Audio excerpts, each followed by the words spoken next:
کہتی تھی نعت مصطفیٰ بلغ العلا بکمالہ،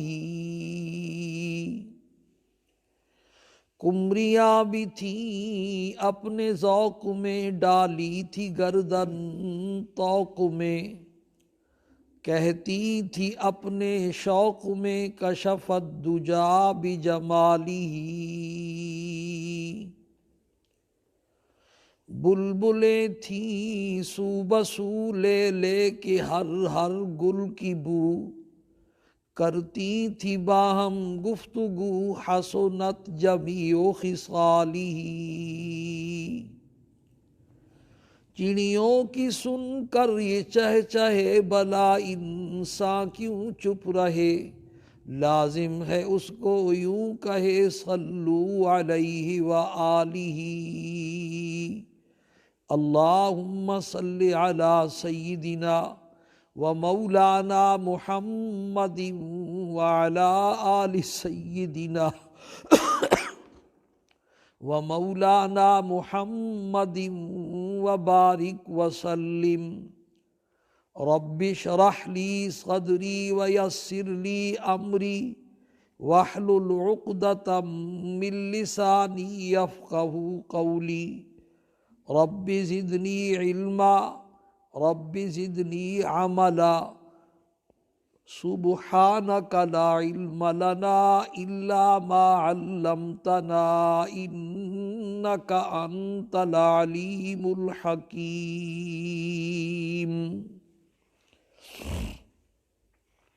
میرے واجب الاحترام دوستوں اور بزرگوں،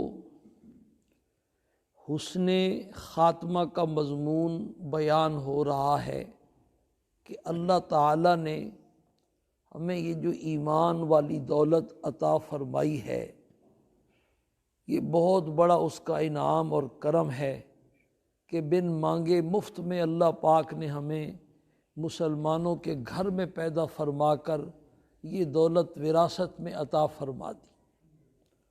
کروڑوں ارباں کھرباں انسان دنیا میں ایسے ہیں جو اس نعمت سے محروم ہیں۔ اسی نعمت کی برکت سے دنیا کا چین اور سکون اور اطمینان انسان کو نصیب ہوتا ہے، اور اسی نعمت پر آخرت کی ہمیشہ ہمیشہ کامیابی ملے گی۔ لیکن شرط یہ ہے کہ ہم اس ایمان والی دولت کی حفاظت کر کے اس کو موت تک پہنچانے میں کامیاب ہو جائیں، اور آخری جو سانس ہے ہمارا وہ اسی ایمان پر آئے، تو پھر یہ نعمت کام آئے گی وہاں، اور یہی مطلب ہے حسن خاتمہ کا۔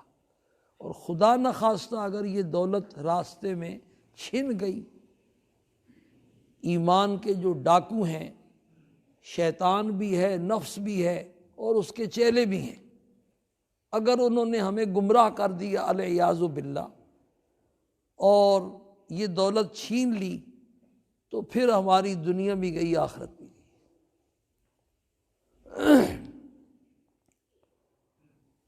یہ حسن خاتمہ کا مضمون بیان ہو رہا ہے۔ پہلے حسن خاتمہ کی اسی انداز سے اہمیت بیان ہوتی رہی، پھر حسن خاتمہ کے 10 نسخے بیان ہوئے، ایسے اعمال جن اعمال کا اہتمام کرنے والوں کے ساتھ حسن خاتمہ کی بشارت کا وعدہ ہے۔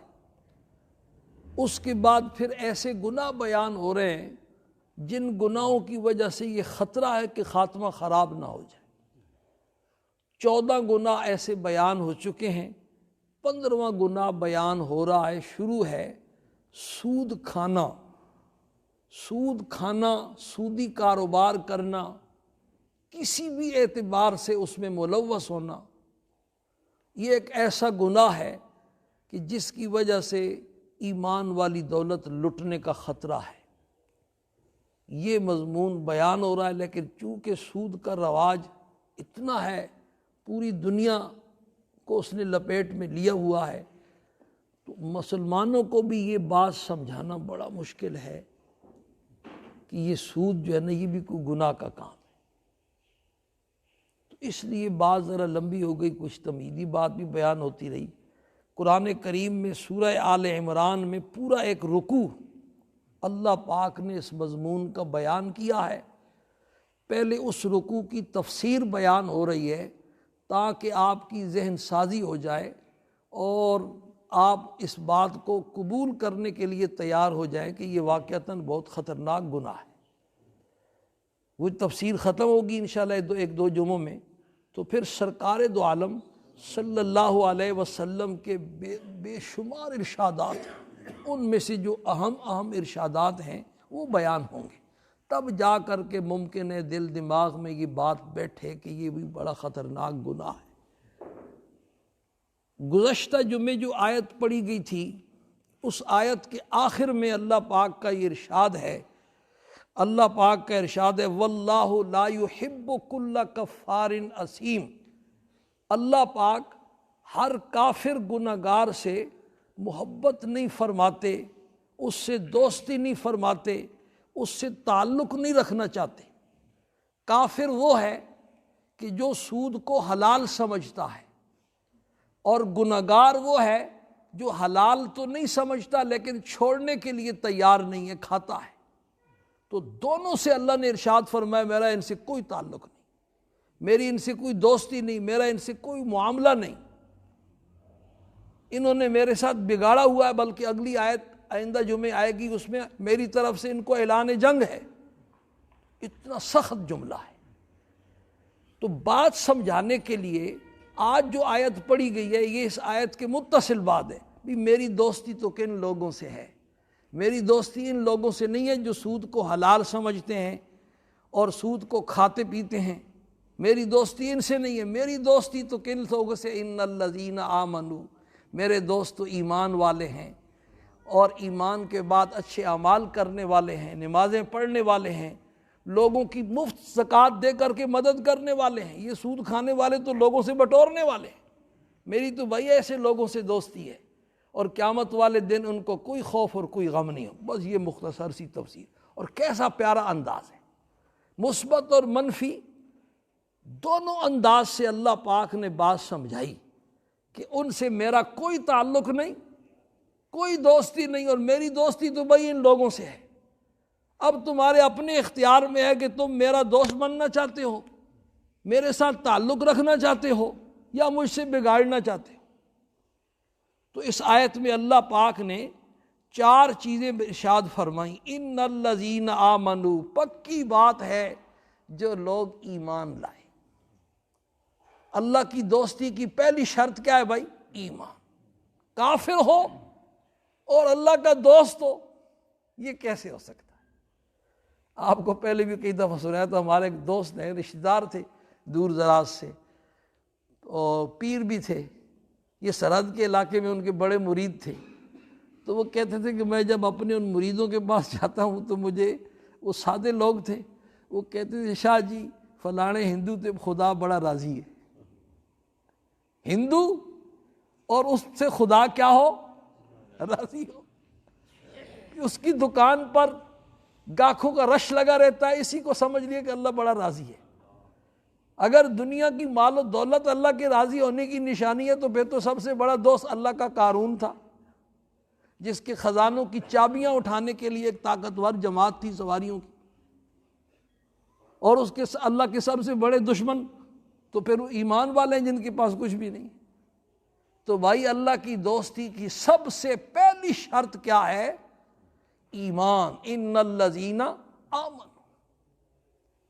اور اس کی رضا کی علامت دنیا کا مال و دولت نہیں، دنیا کا مال و دولت، حدیث میں آتا ہے کہ اگر یہ دنیا جو ہے نا اس کی قیمت اللہ پاک کے نزدیک مچھر کے پر کے برابر بھی ہوتی نا، یہ صحیح حدیث ہے، تو کافر کو اللہ پاک پانی کا ایک گھونٹ بھی نہ دیتے۔ ایک بزرگ، کئی دنوں کا فاقہ تھا، ہندوستان کا واقعہ ہے،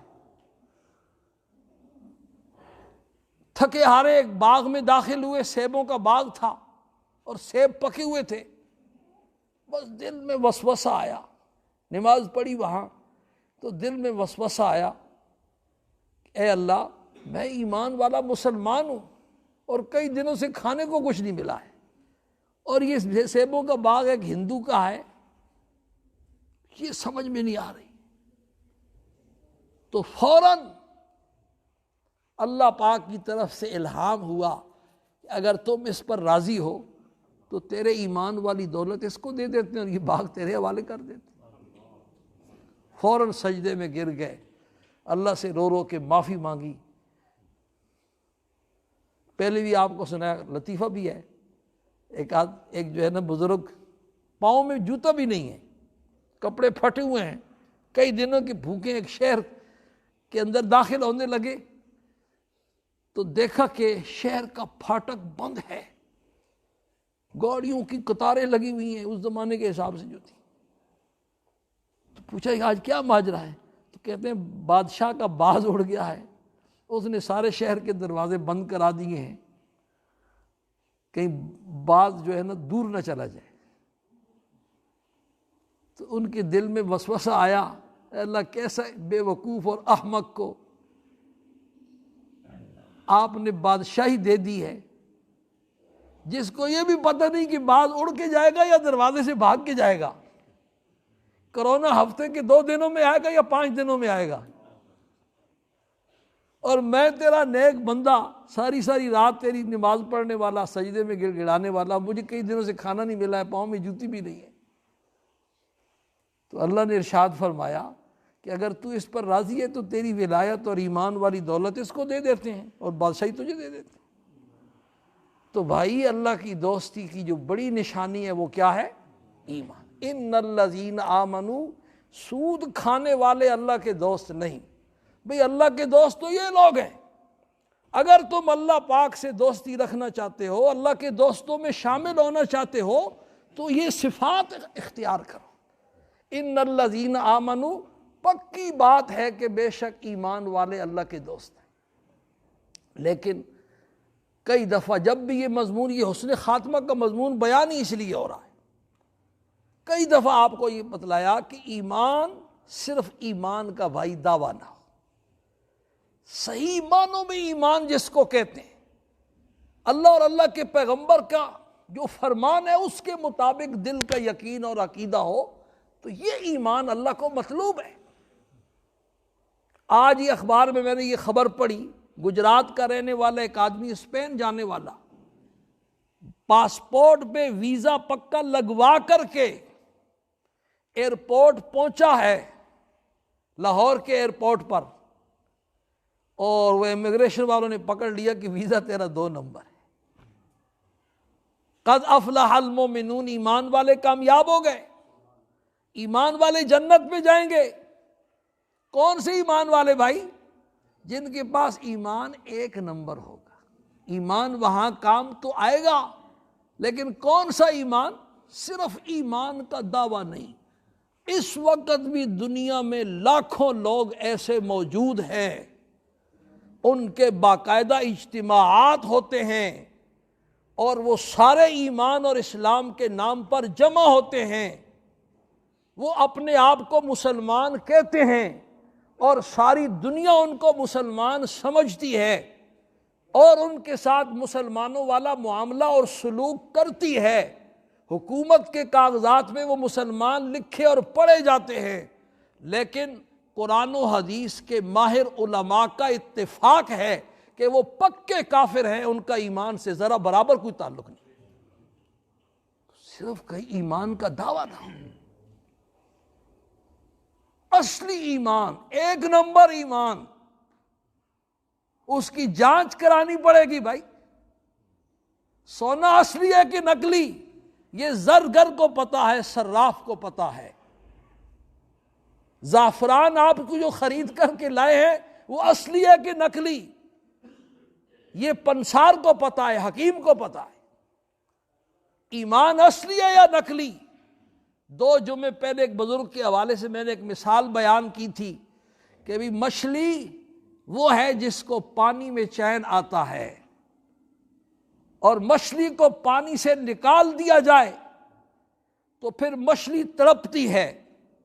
اگر پانی سے نکلنے کے بعد بھی مچھلی تڑپی نہیں ہے اور ویسے پڑی ہوئی ہے بالکل سکون اور اطمینان کے ساتھ، تو پھر یہ سمجھ جاؤ کہ یا یہ مچھلی نہیں ہے، سانپ ہے، مچھلی کی شکل ہے، اور یا پھر مری ہوئی مچھلی ہے۔ حدیث میں آتا ہے مومن وہ ہے جس کو مسجد میں ایسا سکون ملتا ہے جیسے مچھلی کو پانی میں ملتا ہے۔ مومن کو مسجد میں ایسا سکون، ایسا چین، ایسا اطمینان ملتا ہے جیسے مچھلی کو پانی میں چین اور سکون ملتا ہے۔ یہ آپ نے کیسا عجیب و غریب ارشاد فرمایا۔ اپنے ایمان کو پرکھنا ہو تو اپنے دل کو دیکھ لو کہ سکون گھر میں مل رہا ہے، بازار میں مل رہا ہے، دفتر میں مل رہا ہے، شراب و کباب کی محفلوں میں مل رہا ہے، گانے بجانے میں مل رہا ہے، سیر و تفریح میں مل رہا ہے، یا مسجد میں جب آتے ہو چند منٹ تو وہاں سکون ہے۔ بھائی پتہ چل جائے گا کہ تمہارا ایمان کس زاویے پر ہے، کتنے پیمانے پر ہے۔ تو بہرحال پہلی شرط اللہ کا دوست ہونے کی کیا ہے؟ ان الذین آمنوا، پکی بات ہے وہ لوگ جو ایمان لائے اور جن کے پاس ایک نمبر ایمان ہے۔ اس کے بعد فرمایا وعملوا الصالحات، صرف ایمان نہیں لائے بلکہ اس کے بعد ایمان کے جو تقاضے ہیں ان سارے تقاضوں کو پورا کیا۔ ایک بزرگ کے سامنے کسی نے یہ مسئلہ بیان کیا بھی لا الہ الا اللہ یہ جنت کی کنجی ہے، تو فرمایا ہاں جنت کی کنجی تو ہے، لیکن ہر کنجی اور چابی کے آگے دندانے ہوتے ہیں بھائی۔ اگر چابی سیدھی سادھی ہو، دندانے نہ ہوں تو دروازہ اور تالا نہیں کھلتا ہے۔ اور لا الہ الا اللہ کی جو دندانے ہیں نا وہ نیک اعمال ہیں۔ پورے قرآن میں شروع سے آخر تک پورے قرآن کا آپ مطالعہ کریں، جب بھی ایمان کی بنیاد پر جنت کے جانے کا اللہ پاک نے تذکرہ فرمایا تو وہاں صرف ایمان کا پورے قرآن میں کہیں بھی تذکرہ نہیں، بلکہ وہاں تذکرہ کیا ہے؟ وعاملوا الصالحات یا تقوی متقون، ان الذین آمنوا وعاملوا الصالحات کانت لہم جنات الفردوس نزلا۔ جو ایمان لائے اور ایمان کے ساتھ نیک اعمال کیے، جنت الفردوس ان کی مہمانی کے لیے تیار ہے۔ مثل الجنت التی وعد المتقون، اس جنت کی مثال جس کا وعدہ پرہیزگاروں سے کیا گیا۔ تو یا تقوی کی شرط ہے یا اعمال صالحہ کی شرط ہے۔ صرف ایمان پر جنت کا داخلہ، اس کا تذکرہ قرآن میں نہیں۔ اعمال صالحہ کس کو کہتے ہیں؟ اعمال صالحہ صرف نماز روزے کا نام نہیں، یہ عمل صالح کا ایک حصہ ہے۔ اعمال صالحہ کا معنی یہ ہے کہ اللہ پاک کے جتنے احکام ہیں ان کو پورا کرنا، اللہ نے جن کاموں کے کرنے کا حکم دیا ان کو بجا لانا، جن کاموں سے بچنے کا حکم دیا ان سے بچنا، یہ اعمال صالحہ ہے۔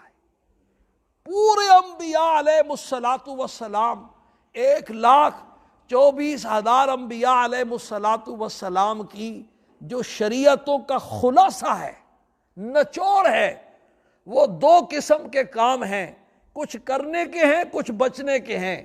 ان کو اوامر اور نواہی بھی کہتے ہیں، نیکی اور گناہ بھی کہتے ہیں، جائز اور ناجائز بھی کہتے ہیں، حلال اور حرام بھی کہتے ہیں۔ یہ سارے انبیاء کی شریعتوں کا کیا ہے؟ خلاصہ۔ جن کاموں کے کرنے کا اللہ نے حکم دیا ان کو کرنا، یہ عمل صالح ہے۔ جن کاموں سے بچنے کا حکم دیا ان سے بچنا کیا ہے بھائی؟ یہ عمل صالح ہے۔ صرف نماز روزے پر جنت کے داخلے کا کوئی وعدہ نہیں۔ نجات کی جو دار و مدار ہے نا وہ گناہوں سے بچنے پر ہے۔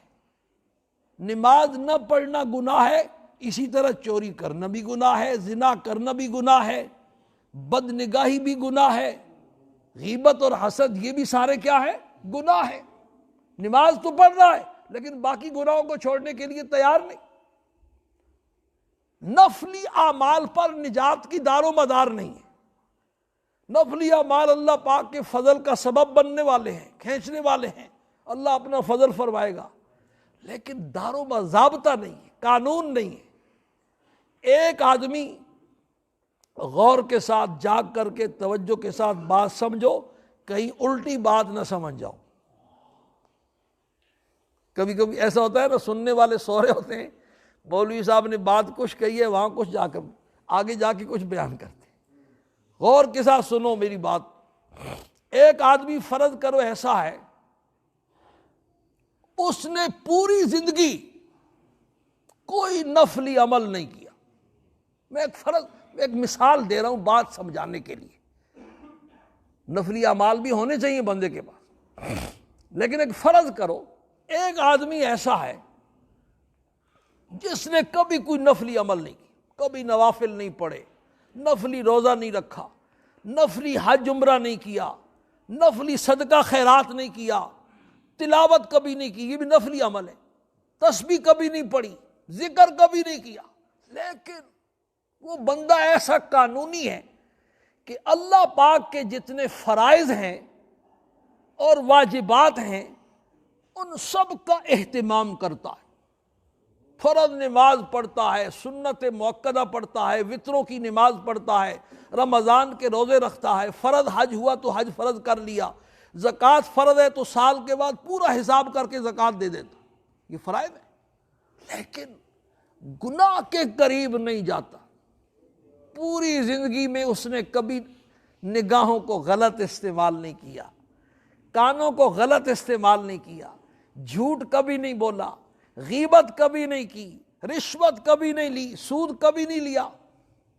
جتنے گناہ کے کام ہیں ان سارے گناہ کے کاموں سے اپنے آپ کو بچانے کا اس نے اہتمام کیا ہوا ہے۔ یہ جو آدمی ہے نا، یہ سیدھا موت کے بعد جنت میں جائے گا، اور موت کے وقت ہی سے اللہ کے فرشتے اس کو بشارتیں دینی شروع کر دیں۔ یہ اس میں کسی مولوی کا کوئی اختلاف نہیں، پکا مسئلہ ہے۔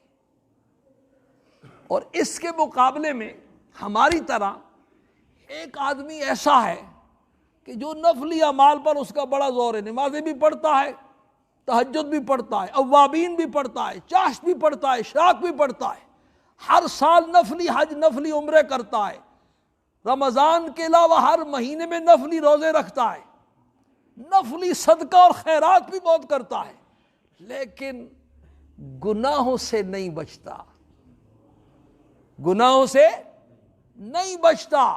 نگاہیں غلط استعمال ہو رہی ہیں، زبان غلط استعمال ہو رہی ہے، کان غلط استعمال ہو رہے ہیں، پورا جسم دل دماغ سوچ خراب ہے۔ اس موبائل نے دل دماغ کو خراب کر دیا ہے، ہر وقت ایک ہی سوچ دل اور دماغ پر چھائی ہوئی ہے، گناہوں سے نہیں بچتا ہے۔ ایسے آدمی کے لیے کوئی گارنٹی نہیں کہ موت کے فوراً بعد جنت میں جائے گا۔ توبہ کر کے جائے تو الگ بات ہے، اللہ اپنا فضل کرے تو، لیکن کوئی قانون نہیں بھائی، کوئی ضابطہ نہیں، ضابطہ وہی ہے۔ تو پورے قرآن میں کہیں بھی اللہ پاک نے صرف ایمان پر جنت میں جانے کا وعدہ نہیں کیا، اعلان نہیں فرمایا، بلکہ ارشاد فرمایا ان الذین آمنوا وعملوا الصالحات مثل الجنۃ التی وعد المتقون۔ یا اعمال صالحہ کی شرط ہے یا تقوی کی، اور دونوں کا مطلب ایک ہی ہے، ایمان لایا اور ایمان لانے کے بعد اللہ پاک کی نافرمانیوں سے اپنے آپ کو بچایا۔ اس کے بعد فرمایا وَأَقَامُوا الصَّلَاةَ، اور نماز کو قائم کیا انہوں نے، صحیح نماز پڑھی۔ ایک ہے نماز کا پڑھنا اور ایک ہے نماز کو قائم کرنا۔ کھانا ایسے کھاتے ہو جیسے کھانے کا حق ادا کر دیا ہے، سوتے ایسے ہو جیسے سونے کا حق ادا، 6 گھنٹے کی بھرپور نیند لے کے اٹھیں گے۔ تو دنیا کے سارے کام، دفتر میں ڈیوٹی ایسے جیسے ڈیوٹی کا حق ادا کر دیا ہے، دکان پہ صبح سویرے اٹھ کے رات 11 بجے تک ایسے دکانداری کی جیسے دکانداری کا حق ادا کر دیا۔ اور نماز ایسے پڑھی جیسے ٹرخا دیے۔ پورے قرآن نے نماز پڑھنے کا نہیں فرمایا، نماز قائم کرنے کا فرمایا۔ بھائی اعمال صالحہ کا تذکرہ کیا، پھر خصوصیت کے ساتھ فرمایا بھی نماز کو صحیح پڑھتے ہیں۔ جو بندہ نماز صحیح معنوں میں پڑھتا ہے نا، اس سے یہی توقع ہے کہ اس کی پوری زندگی انشاءاللہ دین اور ایمان کے مطابق ہوگی۔ اور جو نماز نہیں پڑھتا یا نماز صحیح نہیں پڑھتا، اس سے کوئی توقع نہیں کی جا سکتی کہ وہ پورے دین پر چلے گا۔ اور اس کے بعد فرمایا وَآتَوُا الزَّکَاةَ، نماز صحیح پڑھتے ہیں اور پھر زکوٰۃ اپنے مال کی دیتے ہیں۔ نماز بدن کی زکوٰۃ ہے اور زکوٰۃ مال کی زکوٰۃ ہے۔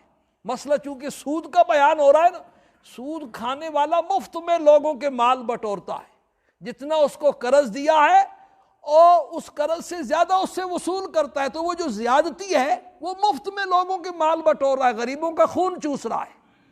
اور یہ جو اللہ کے دوست ہیں یہ کون ہے بھائی؟ وَآتَوُا الزَّکَاةَ، یہ غرباء اور فقراء کی مفت میں مالی مدد کرتے ہیں۔ ایک تو ان کو لہم اجرہم عند ربہم، اللہ پاک کے ہاں قیامت والے دن ان کو اپنے ان سارے نیک اعمال کا اجر اور ثواب ملے گا، اور کوئی گناہ محنت اور مشقت بالکل برائے نام، اور وہاں ہمیشہ ہمیشہ کی زندگی میں ایسی نعمتیں مالا عین رات، جن کو کسی کان آنکھ نے نہیں دیکھا، ولا اذن سمعت، اور جن کے بارے میں کسی کان نے نہیں سنا، ولا خطر علی قلب بشر، کسی کے دل میں ان کا خیال بھی کبھی نہیں آیا۔ ایسے اللہ پاک نے نعمتیں تیار کی ہیں۔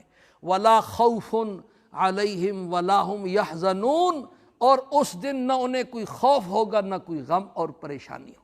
ساری دنیا تتر بتر پریشان، ماں باپ بچے ایک دوسرے سے بھاگ رہے ہیں، اور یہ اللہ پاک کی طرف سے خاص مہمانی میں جو ہے نا مصروف اور مشغول ہو۔ تو مسئلہ یہ بیان ہو رہا ہے کہ سود کو جو حلال سمجھنے والے ہیں، یا حلال تو نہیں سمجھتے، سمجھتے تو حرام ہے لیکن سود سے بچتے نہیں، واللہ لا یحب کل کفار اثیم، ایسے لوگوں سے اللہ کا کوئی تعلق نہیں، اللہ کے یہ دوست نہیں، بلکہ اللہ پاک نے ان سب کو اعلان جنگ دیا ہوا ہے۔ بھئی اللہ کے دوست تو یہ لوگ ہیں جو ایمان بھی لائے اور پھر ایمان کے تقاضے بھی پورے کیے اور نمازوں کو صحیح ادا کیا اور غرباء اور فقراء کی مفت امداد کی زکوٰۃ دے کر کے، یہ اللہ پاک کے دوست ہیں، ان سے اللہ کا خاص تعلق ہے۔ دنیا میں بھی اللہ پاک ان کو چین سکون اور اطمینان عطا فرماتے ہیں، اور آخرت میں بھی اللہ پاک نے ان کے لیے نعمتیں تیار کر رکھی ہیں۔ جس دن ساری کائنات پریشان ہوگی، اس دن ان لوگوں کو کوئی پریشانی نہیں ہو۔ اللہ نے اپنے نیک لوگوں کے لیے یہی الفاظ، الا ان اولیاء اللہ لا خوف علیہم ولا هم یحزنون، یہ اللہ کے ولی ہیں، ان کو اس دن کوئی خوف اور کوئی غم نہیں ہوگا۔ اللہ پاک ہم سب کو، مسئلہ یہ بیان ہو رہا ہے کہ سود